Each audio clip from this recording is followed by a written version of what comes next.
Mwaramutseho neza nshuti bavandimwe b'ibiganiro byacu hano kuri Sayiri TV. Uyu munsi turi tariki 15 Gashyantare, tugiye kubagezaho amakuru n'ibiganiro bitambuka hano kuri Sayiri TV mu gitondo cy'uyu munsi. Nk'uko byazindutse bitangazwa n'ibitangazamakuru bitandukanye hirya no hino ku mbuga nkoranyambaga, biravugwa ko ingabo za M23 zaba zinjiye Kavumu. Turabashimiye cyane rero mwe mukomeje kudukurikira, mutega amatwi muri benshi, ntimujye kure, kandi ibiganiro byacu nakagaruka. Uyu mutwe wa M23 utangaza ko wamaze gufata ikibuga cy'indege cya Kavumu, ni muri Sud Kivu.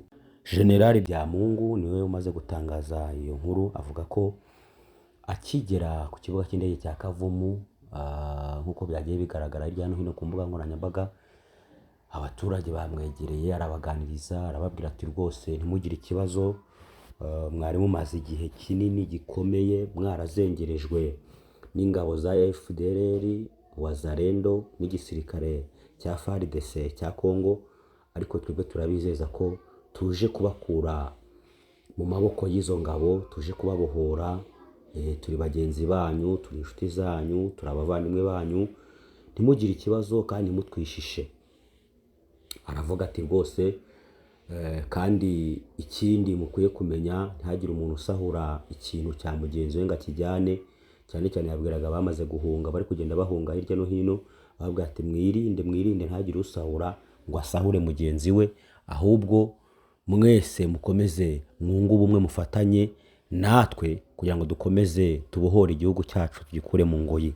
Uyu Colonel Byamungu ubwo yagaragaye ku kibuga cy'indege cya Kavumu, abaturage benshi aho bari bamubwira ati rwose turabyumva, ati kaze neza kuko muje gukora ibyananiye abandi. Byagiye bigaragara cyane rero hirya no hino ku mashusho yagiye atambuka, abaturage bagaragaza ibyishimo, banezerewe, bafite umunezero udasanzwe, bavuga ko bishimiye ingabo za M23. Ni mu gihe kandi haramaze iminsi havugwa ko M23 ishaka gufata ikibuga cy'indege cya Kavumu ndetse ikagenda igafata Bukavu, kandi saho gusa ivuga ko ishaka gukomeza gufata utu duce tugiye dutandukanye tw'imijyi ibarizwa muri Congo, cyane cyane n'umujyi wa Kinshasa. Ubu ntago haramenyekana umujyi M23 igambiriye kongera gufata nyuma yuko imaze gufata ikibuga cy'indege cya Kavumu. Cyakora biravuga ko ikomeje gusatira umujyi wa Bukavu, nawo ikawushyira mu biganza byabo, kandi yavuga ko ubwo imaze gufata ikibuga cy'indege cya Kavumu nta gisigaye kugira ngo binjire muri Bukavu. Ni mu gihe kandi izi ngabo za M23 zafashe umujyi wa Goma, zigarura n'utundi duce dutandukanye turimo imijyi igiye itandukanye muri Congo. Ubu aho hose akaba hagenzurwa n'ingabo za M23. Mu minsi itambutse kandi izi ngabo zagaragaje abayobozi zasizeho bayobora uyu mujyi wa Goma. Aba bayobozi bakaba bakomeje gukomeza inshingano zabo. Imipaka igiye itandukanye hirya no hino, cyane cyane imipaka ihuza u Rwanda na Congo, igiye icunzwe n'izi ngabo za M23. Ni ukuvuga ngo agace kabarizwamo uyu mujyi wa Goma, umupaka uhuza Goma ugahuza n'u Rwanda, aho hose hagiye hacunzwe n'ingabo za M23.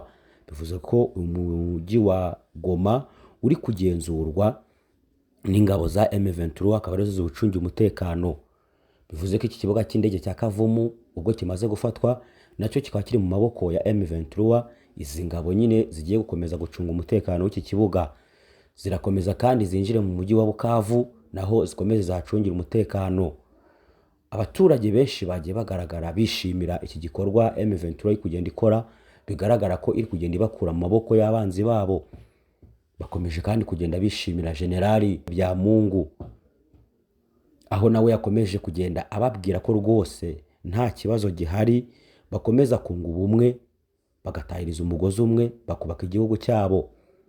Ati twebwe twaje kugira ngo tubakure mu maboko y'izi ngabo. Igihe cyari kibaye kirekire mutwazwa igitugu n'izi ngabo. Izi ngabo za Wazalendo zicaga abaturage benshi, igisirikare cya FARDC kirebera ndetse nabo kikabafasha kugenda gihungabanya umutekano wa bamwe muri mwebwe. Anavuga ko kandi atari izo ngabo gusa, ahubwo hari n'igisirikare cya FDLR gikomeje gushyigikira izi ngabo. Aravuga ati kandi ntabwo ari ibyo gusa, tuzakubita umwanzi tumuhashye mu gihe bataremera ko tujya ku meza y'ibiganiro. Iyi M23 iravuga ko igihe cyose Kongo yaramuka yemeye ibiganiro, yo yemeye kwicara ku meza ubundi bakaganira bakubaka igihugu cyabo. Imirwano kandi irakomeje kuko M23 ivuga ko itazigera ihagarara, ahubwo urugamba ruzakomeza kugeza ubwo babohoye igihugu cyabo. Bavuga ko bari kurwanira uburenganzira bwabo, aho abakongomani bavuga ururimi rw'ikinyarwanda bakomeje kujya mu kaga, bakomeje kujya mu mazi abira. Ariko iyi M23 ikavuga ko uko byagenda kose igomba kubohora aba baturage bakomeje gukorerwa ihohoterwa. Ngo yahwemye kubigaragaza mu duce twose yagiye ifata, yagiye igaragaza imbogamizi zayo igiye ifite, ikanagaragaza ibyo igenda iharanira, ibyo igenda irwanira umunsi ku wundi. Aba bagabo rero bakomeje kugaragaza ubudahangarwa budasanzwe, aho bagiye bigarurira uduce tugiye dutandukanye hirya no hino muri Kongo, bagafata umujyi wa Goma. Uyu munsi hakaba hari kuvugwa inkuru ikomeye ko bafashe ikibuga cya Kavumu cy'indege, kandi bakavuga ko atari aho gusa, bakomeje bakazagera no mu mujyi wa Bukavu. Ubwo bazagera muri Bukavu kandi ntabwo ari aho gusa, dutegereje ko bazatangaza n'utundi duce bakeneye kugenda bafata. Mu minsi ishize kandi havuzwe ingabo z'igisirikare cya Afurika y'Epfo zongeye koherezwa muri Kongo. Bavuga ko hari indege zigiye zitandukanye hirya no hino zagiye zigwa za Lubumbashi, bakavuga ko izo ndege zabaga zirimo abasirikare ba Afurika y'Epfo. Ni mu gihe kandi 14 muri bo baguye ku rugamba ubwo FARDC yari ihanganye na M23 mu gihe cyo gufata umujyi wa Goma. Iyi mirambo 14 ikaba yanyujijwe mu gihugu cy'u Rwanda yerekeza mu gihugu cya Uganda, aho bagiye gukorerwa isuzumwa ngo barebe ko bose bishwe n'amasasu. Bikagaragara ko baguye ku rugamba, bikavugwa ko bagomba kuva i Bugande berekeza iwabo muri South Africa. Ni mu gihe abaturage ba Afurika y'Epfo bakomeje kwijujutira iki cyemezo perezida wabo agenda afata cyo kohereza ingabo zabo muri Kongo zikahagwa kandi ntacyo barwanira. Aba baturage bakomeje kugira agahinda n'umubabaro mwinshi kubwo abasirikare babo bakomeje kugwa muri Kongo, bakibaza inyungu bari kwashaka, nyamara izo nyungu zitagaragarira abo baturage. Bakavuga bati uru rugamba turwana ni rugamba bwoko ki, ni rugamba ki, ko ingabo zacu ntacyo ziharanira, ntacyo zikura muri Kongo. Ariko bikavuga ko uko bwije nuko bukeye iyi South Africa idahwema kohereza abasirikare muri Kongo ngo bajye gutera ingabo mu bitugu igisirikare cya FARDC kidahwema gukubitwa inshuro n'igisirikare cya M23. Bikomeje kugaragara ko FARDC iri mu ntege nkeya, kuko uko bwije nuko bukeye ikubitwa inshuro n'igisirikare cya M23. Iki gisirikare kandi cya M23 kivuga ko kitazigira gihagarara, ahubwo igihe Tshisekedi azaba yemeye ibiganiro bazemera nabo bakarambika intwaro hasi bakicara ku meza y'ibiganiro, ubundi bagakomeza kubaka igihugu cyabo. Igisirikare cya FARDC nacyo uko bwije nuko bukeye gishaka ingabo zigitera ingabo mu bitugu.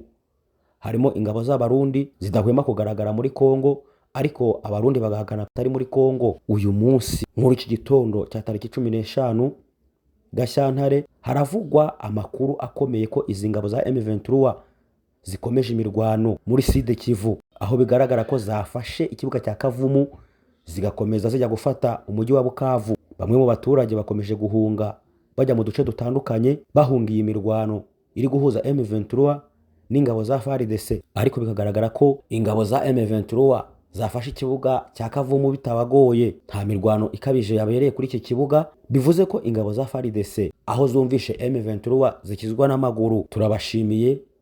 Iyi ni Saheli TV mukomeje kumva, mukomeze mudutega amatwi, mushyigikira ibiganiro byacu kuri Saheli TV. Murakoze, mugira amahoro y'Imana.